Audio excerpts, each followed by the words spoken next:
Hello friends. This video is brought to you by mywayteaching.com.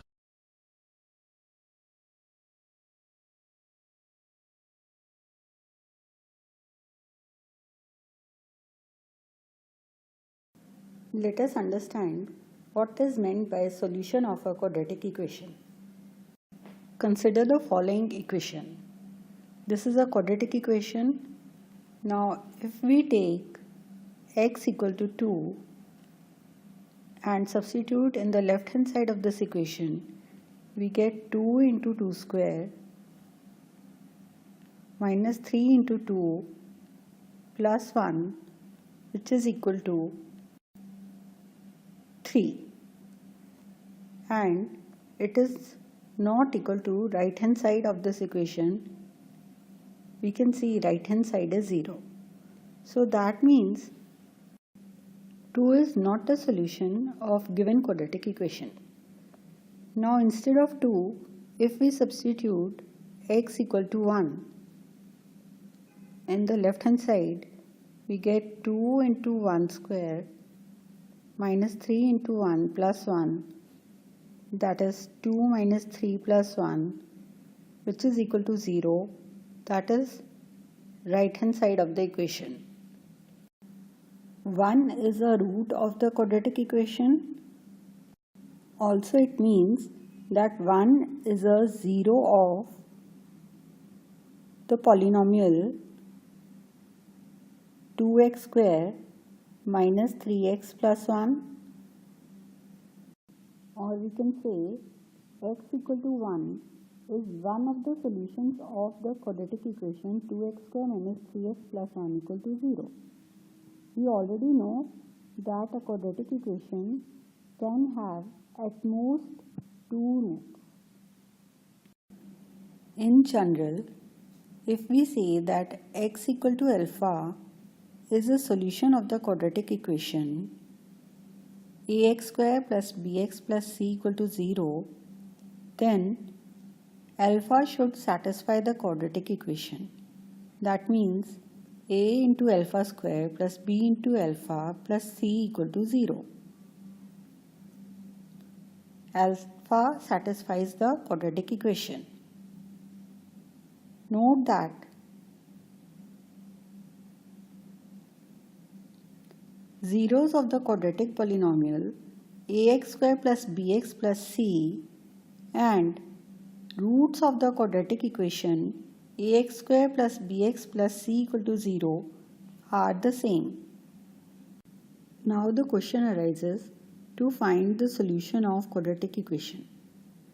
In our class 9th, we have learned how to factorize a quadratic polynomial by splitting the middle term. We shall use this knowledge for finding the roots of the quadratic equation. Let us read the question.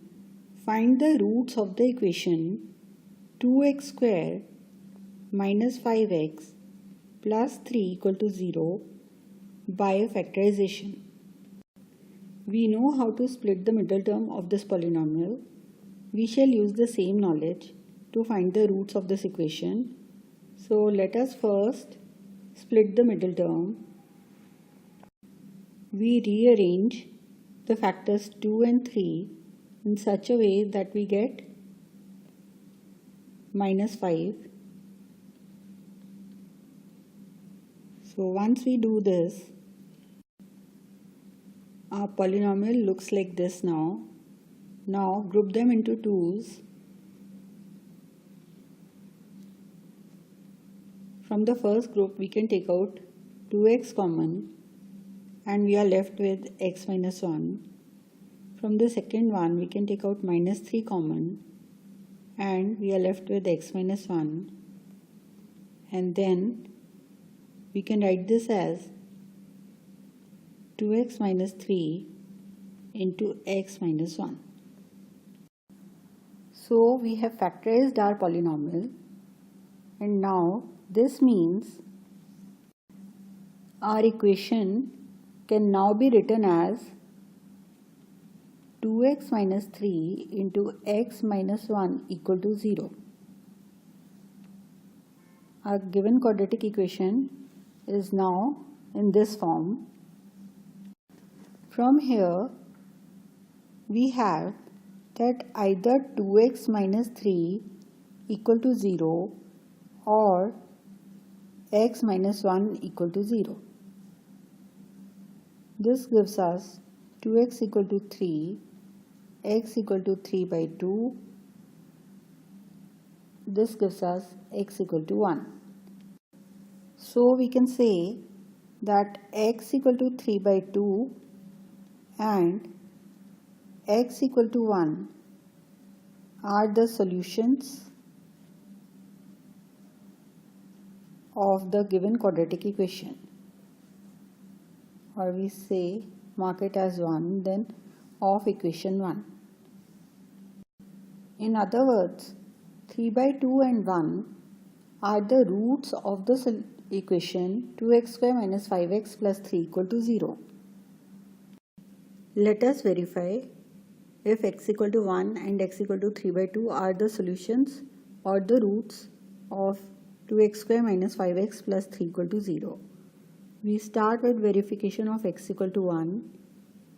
Left hand side of the equation becomes 2 into 1 square minus 5 into 1 plus 3, which is equal to 2 minus 5 plus 3, which is equal to 0. That is the right hand side. That means 1 satisfies the given quadratic equation. Similarly,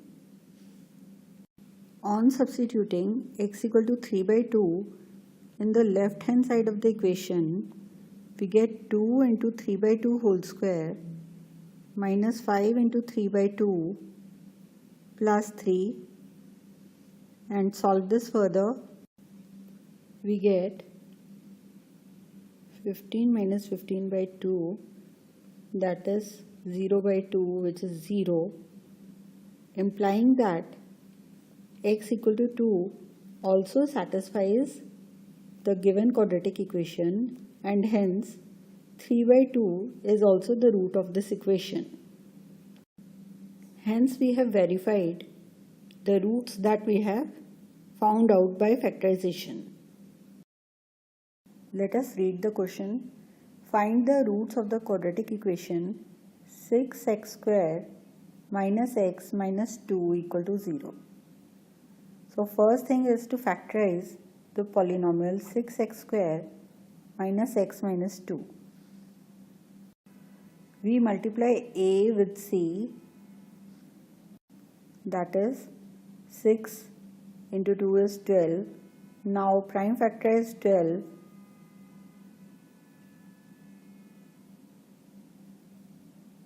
So we have 2, 2 and 3. We have to arrange them in such a manner so that we can get minus 1, that is b. This can be done as 4 and 3. Minus 4 plus 3 will give us minus 1. So now we can write the polynomial as 6x square minus 4x plus 3x minus 2. Now make the pairs and take the things common. You can take out 2x common, and now we are left with 3x minus 2 in the bracket. From the second pair, only plus 1 can be taken out common, and we are left with 3x minus 2 in the bracket. This can be written as 2x plus 1 into 3x minus 2. So now our equation becomes 2x plus 1 into 3x minus 2 equal to 0. We have to find the values of x for which our polynomial will become equal to 0. So therefore, we will take 2x plus 1 equal to 0 or 3x minus 2 equal to 0. This gives us x equal to minus 1 by 2, and the other one gives us x equal to 2 by 3. Therefore, x equal to minus 1 by 2 and x equal to 2 by 3 are the solutions of the given quadratic equation, or in other words, 2 by 3 and minus half are the roots of the equation 6x square minus x minus 2 equal to 0. If we have to verify, then we will check if 2 by 3 and minus half satisfy the equation.